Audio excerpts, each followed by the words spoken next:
10 साल से बेहाल है ठाकुर जी। कौन है जिम्मेवार? 4 दिन पहले की बात है, ऑक्सीजन के अभाव में 60 साल के लोधाबाड़ी के एक बूढ़े की मौत होती है।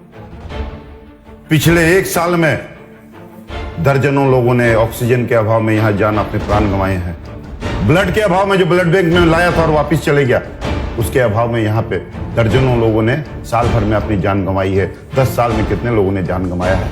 दवाई नहीं है, बेड नहीं है, कितने लोगों ने जान गंवाया है? मैं पूछना चाहता हूं आपसे, उन लोगों से पूछना चाहता हूं जिनके परिवार के सदस्यों ने इन अभाव के कारण जिनकी मौत हुई है, आपको रात को नींद कैसे आती है? हाँ, क्यों चुप बैठे हैं आप घर में? हाँ साहब, आपके परिवार का सदस्य आपके जनप्रतिनिधि की लापरवाही से मर गया। ऑक्सीजन किसकी जिम्मेवारी है रखना? व्यवस्था हॉस्पिटल की देखने की किसकी जिम्मेवारी है?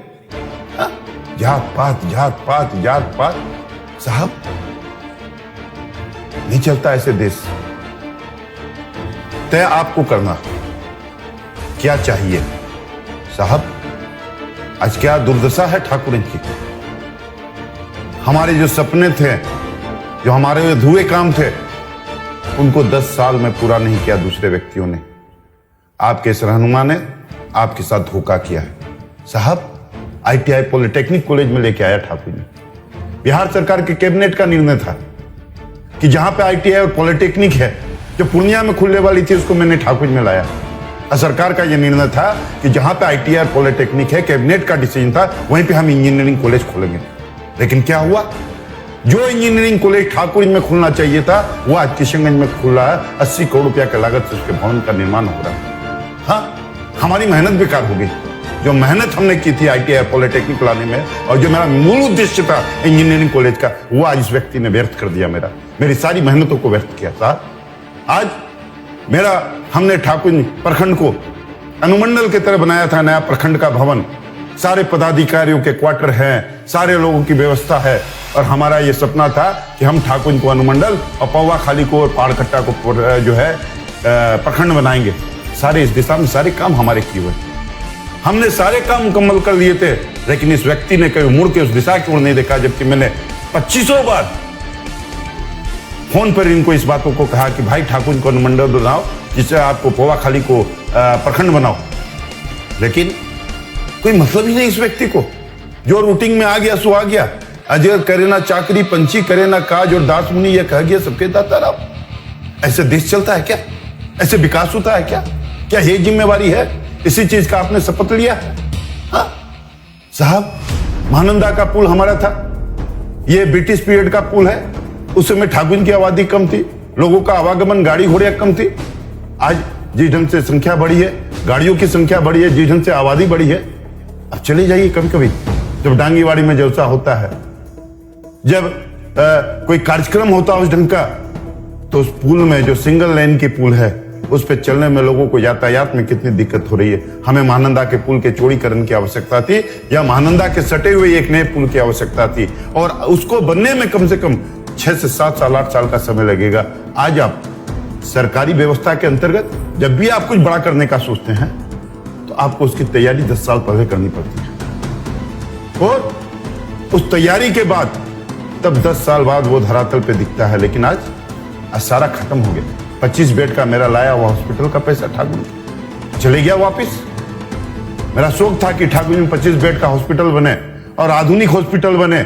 सारी व्यवस्था हमारी की हुई थी, सिर्फ इनको जाके मिल के लाना चाहिए था। स्वास्थ्य मंत्री से मिलना था, इनको सारी चीजें बतानी थी, लेकिन नहीं लाया। लेकिन लास्ट में इस बार फिर मार्च में पैसा आया और जा रहा था, तब मैंने पहल करके और DM साहब से मिलकर मैंने आग्रह किया कि बड़े बड़े शहरों में साहब आप जाइए, देखिए बड़े बड़े शहरों में जो है मल्टी स्टोरेज हॉस्पिटल्स होते हैं, तो ठाकुर में क्यों संभव नहीं है? DM ने कहा कि ये हमारे बूते की बात नहीं है। मैं माननीय मंत्री मंगल पांडे जी से बात किया, मंगल पांडे जी से सारी बात हुई। उन्होंने कहा हाँ, अगर जिला स्वास्थ्य समिति अगर इसको रिजोल्यूशन में लेकर हमारे यहाँ प्रस्ताव को भेजती है, तो हम इसको स्वीकृति देंगे। मैंने DM से बात करवाया, आदरणीय स्वास्थ्य मंत्री जी को, तब जाके आज ठाकुर में अब वो पैसा रुका है हमारा, और सारे आदेश हमने पटना से करवा दिए हैं और ठाकुर में हम लोग उस दिन डीएम साहब ने हमें भेजा था, आज करीबन ये 6 महीने पहले की बात है। डीएम साहब सिविल सर्जन, पुराने वाले सिविल सर्जन में एडीएम हम लोग गए थे।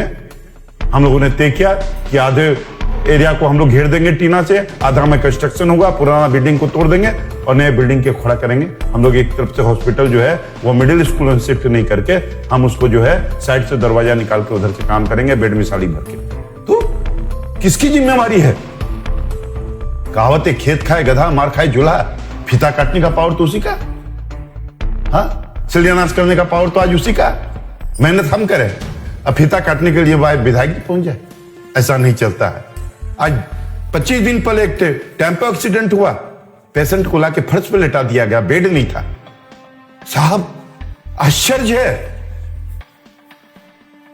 मुझे लगता नहीं कि आप लोग को आप चिंतन कर पा भी रहे हैं कि नहीं कर पा रहे हैं। साहब कभी सोचा होगा बिहार में छोड़िए पूरे दुनिया में कोई ऐसा हॉस्पिटल होगा जहां पेशेंट को लाके फर्श पे लेटा दिया जाए?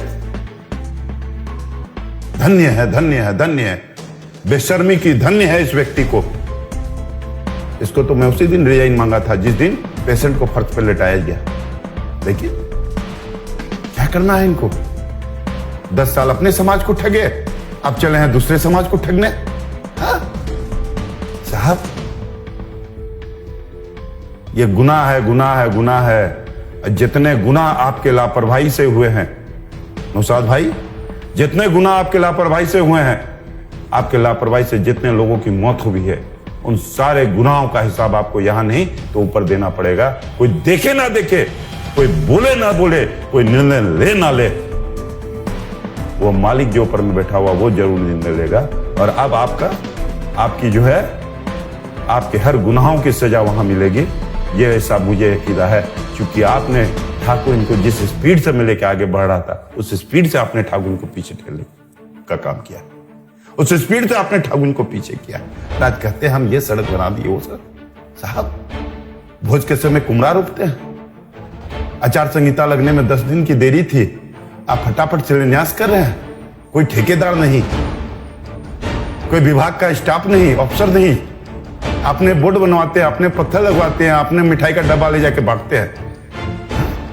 कितना बेवकूफ बनाइएगा उन लोगों को। बंद कीजिए, बंद कीजिए, बंद कीजिए, ये शोभा नहीं देती है। इस विधायक के कुर्सी को इतना मत घिनाइए जिस कुर्सी पे मरहूम मोहम्मद हुसैन आजाद बैठे, जिस कुर्सी पे मरहूम सुलेमान साहब बैठे, जिस कुर्सी पे और भी बड़ी बड़ी हस्तियों ने जिसको सुशोभित किया, जिस कुर्सी को, उस कुर्सी को इतना गंदा मत कीजिए कि कल हम लोगों को उस कुर्सी में बैठने में शर्म आए। ऐसा मत कीजिए, ये उचित नहीं है। ठाकुर इनके लोगों बहुत कुछ करना था। आज ठाकुर इनकी सबसे बड़ी समस्या बाजार की, ठाकुर बीचों बीच 2 हिस्से में है।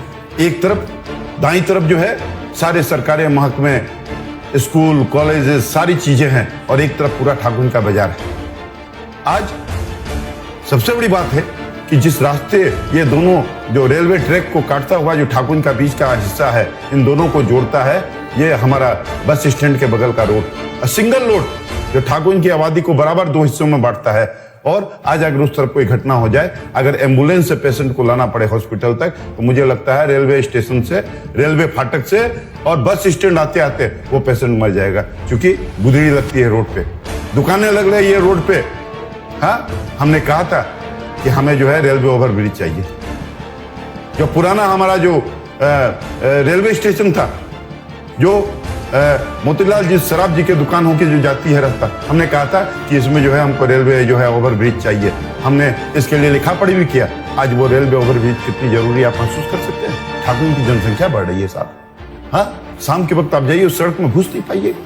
एक सिंगल रोड है जो पूरी आबादी को जोड़ती है, दोनों तरफ की आबादी को, और उस पर भी हाट और बाजार लग रहा है।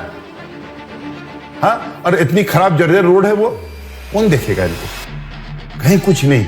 जात बिरादरी संप्रदाय, गाय गोरू गोश्त, ये बंद हो जाएगा, वो बंद हो जाएगा। हाँ, क्योंकि आपके समाज की भोलियता यहां ज्यादा है। तो आपको क्या लगता है अंग्रेज चले गए, फूट डालो, शासन करो, दोनों समाज को बांट के रखो ताकि मेरा समाज हमको वोट देते रहे? हाँ, ऐसे लोकतंत्र नहीं चलता, ऐसे देश नहीं चलता। मैं आपसे आग्रह करूंगा कि व्यक्तित्व को देखें, व्यक्ति विशेष को देखें, वोट करें, और वही व्यक्ति काम करता है जिसमें ईमानदारी होती है, जिसमें लगन होता है। जो व्यक्ति कुछ नहीं करना चाहता, सिर्फ जो है रूटीन के भरोसे रहता है कि रूटीन वर्क आते रहे, रूटीन में काम आते रहे और हम जाके फीता काटते रहे, ऐसे नहीं चलता है। 10 साल कम नहीं होता। 10 साल में 10 साल पहले जो बच्चा पैदा हुआ था वो आज क्लास 5 में पढ़ रहा। हम किसी एक व्यक्ति के लिए इतने बड़े अवाम के 10 वर्ष को हम खराब नहीं कर सकते हैं। 10 वर्ष के समय को हम बर्बाद नहीं कर सकते हैं एक व्यक्ति के लिए। एक व्यक्ति के महत्वाकांक्षा के लिए हम 10 वर्ष को बर्बाद नहीं कर सकते। इसीलिए साथियों, समय आ गया, समय आ गया। तो आपको करना है। क्या आपको ऐसे निकम्मे बेकम्मे लोग चाहिए? अरे पार्टी और पॉलिटिक्स के नाम पे, सरकार पार्टियों के नाम पे क्या सब दिन आप गलत लोगों को जिताते आएंगे? हाँ, क्षमता देखिए ना, सामने वाले की क्या क्षमता है, ये देखने का काम आपका है और काम करने की जिम्मेवारी सामने वाले का है। इसीलिए मैं पुनः आपसे आग्रह करूंगा कि लोकतंत्र में जो वो बटन दबाने का अधिकार बाबा साहब ने हमें दिया था, भीमराव अम्बेडकर साहब ने, उसके महत्व को समझें। वो एक बटन आपके बच्चों के भविष्य को, आपके मुस्तकबिल को, आपकी सोच को तय करता है, आपके सपनों के भारत का निर्माण करता है, आपके सपनों के बिहार का निर्माण करता है, आपके सपनों के ठाकुर विधानसभा का निर्माण करता है। इसलिए तय आपको करना। धन्यवाद। जय हिंद, जय भारत।